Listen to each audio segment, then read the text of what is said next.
रिंकू राजपूत जी। राधा राधा गुरुदेव। राधे राधे महाराज जी, आपके चरणों में कोटि कोटि प्रणाम। महाराज जी, मैं पिछले कुछ समय से आपका सत्संग सुन रहा हूँ। अभी 5 साल से पिछले अमेरिका में WWE में रेसलर हूँ।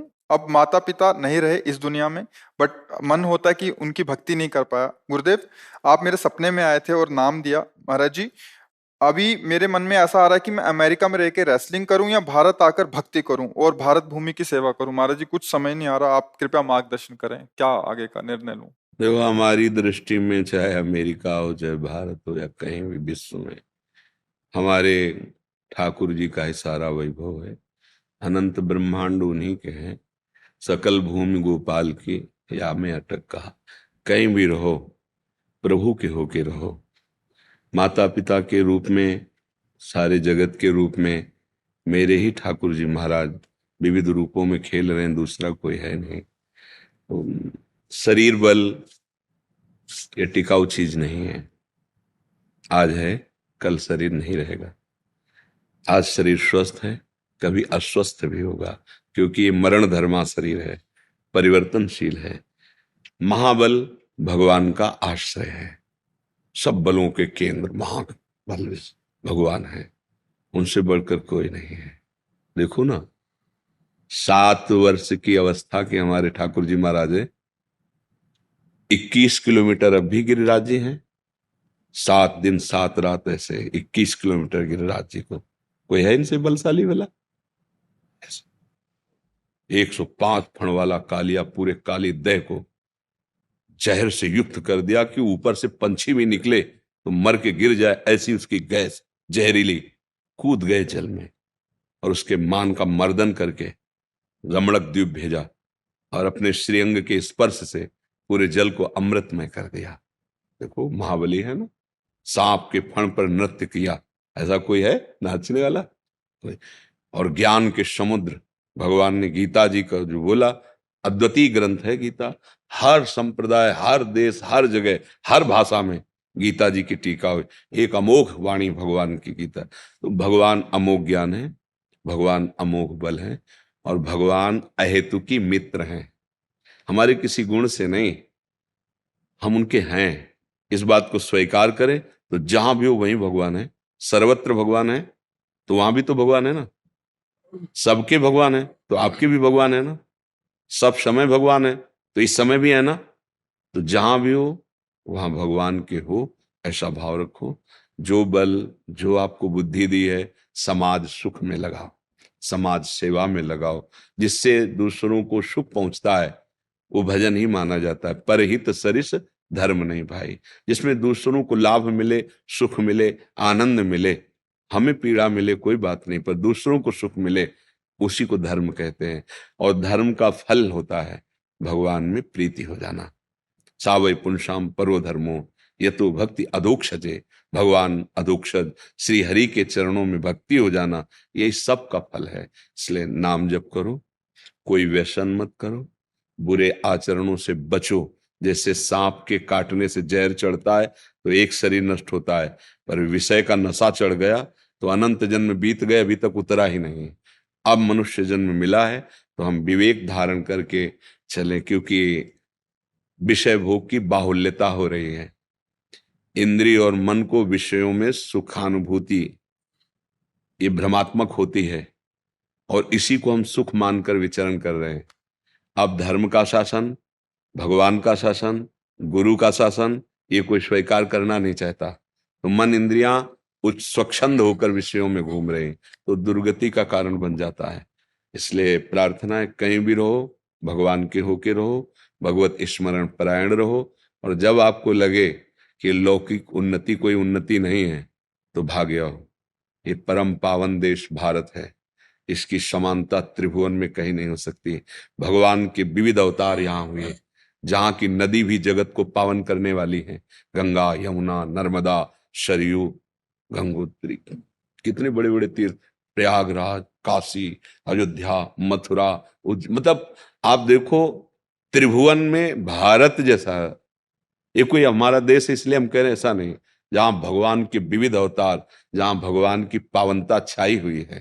तो अगर हम भारत देश में वास करते हैं तो मानो हम बहुत बड़े तीर्थ में वास कर रहे हैं। ये हमारा देश बहुत पवित्र देश है।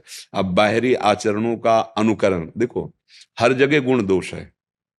हमें नहीं कहते कि बाहर दोष ही दोष है, गुण है। बाहर के विज्ञान को स्वीकार करो, बाहर की जो प्रवीणता है उसको स्वीकार करो। कैसे व्यापार किया जाता है, कैसे समाज को सुख प्रदान किया जाता है, अगर वहां गुण मिलते हैं वो स्वीकार करो।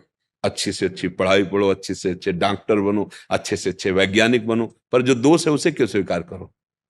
हमारा देश धर्म से चलने वाला है, व्यभिचार प्रवृत्ति नहीं कि आज आपके साथ कल आप। ये हमारे देश के वासियों का स्वभाव नहीं रहा। एक बार स्वीकार किया तो आजीवन निर्वाह किया। तो हम बाहर की उन गंदी बातों को न स्वीकार करें जो हमारे देश हमारे धर्म के प्रतिकूल हैं।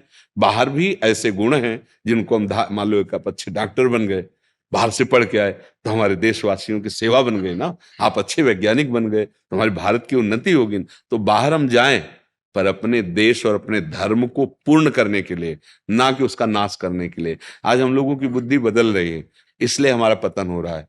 नहीं तो हम दूसरों का अनुकरण करना है तो उसके अच्छे गुण लो, उन गुणों को स्वीकार करके अपने देश में उसका विस्तार करो, बुराइयों को खोलो। हमारा देश जो है ये शास्त्र संयम में चलने वाला है, सदैव धर्म गुरुओं से ये शासित रहा है। अगर देवराजेंद्र तो बृहस्पति जी, चक्रवर्ती सम्राट दशरथ जी तो वशिष्ठ जी, परम ज्ञानी जनक जी तो सदानंद जी, तो ऊपर शासन रहा है भागवतिक महापुरुषों का। इसलिए मंगलमयी सुख भूमि, एक एक जन में प्रेम, एक एक जन में ज्ञान, एक एक जन में धर्म विराजमान। आज ना तो हम धर्म को समझ रहे हैं, ना भगवान को समझ रहे हैं, ना अपनी हमारा क्या कर्तव्य है उसको। तो फिर वो दुखी प्राप्त होगा।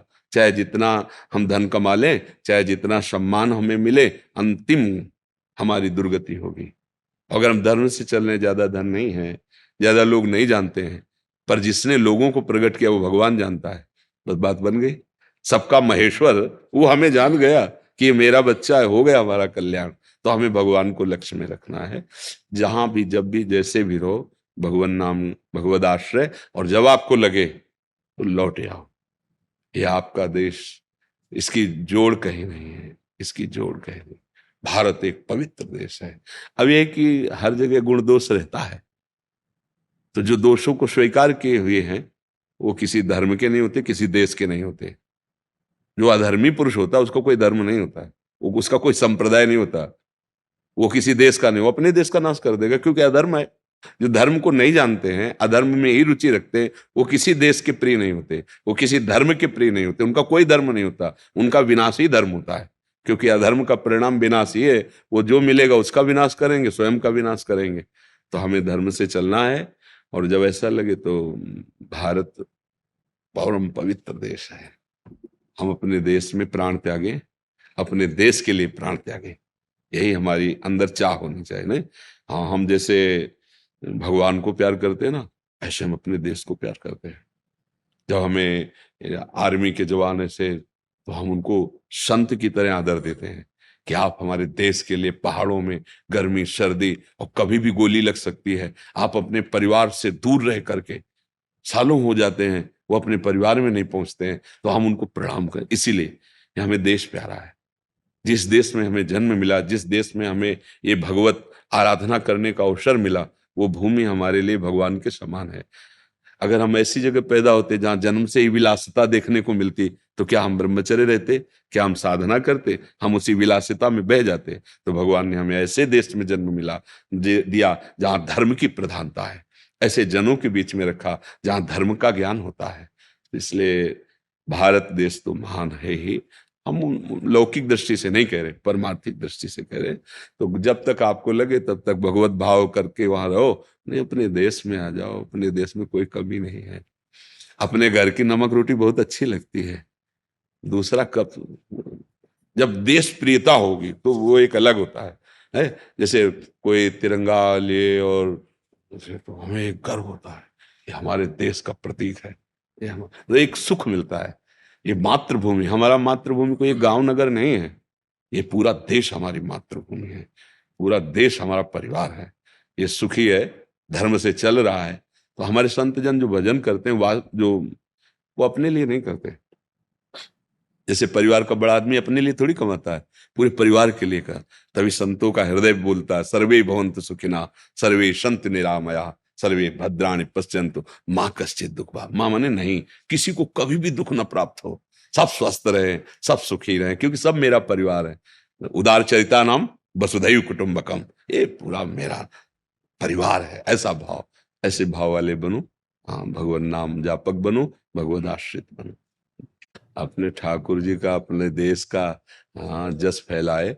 और ब्रह्मचर्य में बहुत सामर्थ्य होती है। खान पान से भी ज्यादा संयम जरूरी होता है। ब्रह्मचर्य में आत्मबल प्रकट होता है। जैसे बड़े मोटे शरीर हैं और ब्रह्मचर्य ठीक नहीं है तो मांस चर्बी तो दिखाई देगी, लेकिन अंदर बल उत्साह की कमी होती है। जो ब्रह्मचारी है उसमें एक तेज होता है, एक उसमें बल होता है। तो कोशिश करते रहो कि अधिक से अधिक ब्रह्मचर्य का पालन करें और भगवान नाम जप, और जहां भी जाओ भगवान का स्मरण करके जाओ। भारत माता की जय हो, है ने। आप मतलब आप भारत के प्रतीक होंगे ना, कहीं भी आप हो तो होगा ना भारत, ये कहाँ का, बोले भारत का, बस ये बात है। गुरुदेव आज्ञा दे दी तो मैं यहीं आ जाता। अब हम भी चाहेंगे कि हमारे देश का जितना नाम प्रकाशित कर सके, आप देश के प्रतीक बनेंगे। आप अपने बल को बढ़ाएं, भाव को बढ़ाएं, और दिखाई दे कि भारत में भी वीर हैं, भारत में भी बलवान हैं। ऐसे बल को जागृत कीजिए, तो आप जहां भी हैं भारत की जय हो, है नहीं। हाँ, आप हमारे देश के प्रतीक हैं। मतलब बाहर कहीं भी हो तो यही तो होगा ना, भारतीय है तो पूरे भारत की उस समय बाजी आपके ऊपर है। मतलब जैसे क्रिकेट का खेल है या कोई भी खेल है, ये भी एक खेल के अंतर्गत ही आता है। तो हमारे पूरा देश आपके साथ हो जाता है। आपकी जीत तो हमारे देश की जीत होती है ना, कि भाई क्या बोले, जीत गया, भारत जीत गया। तो ऐसे भाव से जरूरी नहीं है, संयम से रहो। और जब आपको लगे कि मैं उब गया इस संसार के खेलों से, तो आ जाओ, बढ़िया आनंद पूर्वक भजन करो, जीवन भगवान को समर्पित कर दो। ऐसा जब लगे, गुरुदेव लगने लगा है। हाँ तो बड़ी कृपा है। अगर इन खेल संसार के खेलों से लगने लगे तो फिर दिव्य भगवान की प्राप्ति के मार्ग में चला जाए। जीवन का लाभ यही है। अब देख लो, आप देख लो। अरे सी है। धन्यवाद, धन्यवाद, धन्यवाद, धन्यवाद, धन्यवाद। जय जय श्री राधे, जय जय राधा, राधा राधा। जोरों शोरों से, हाँ, उसके बाद फिर समझ गया।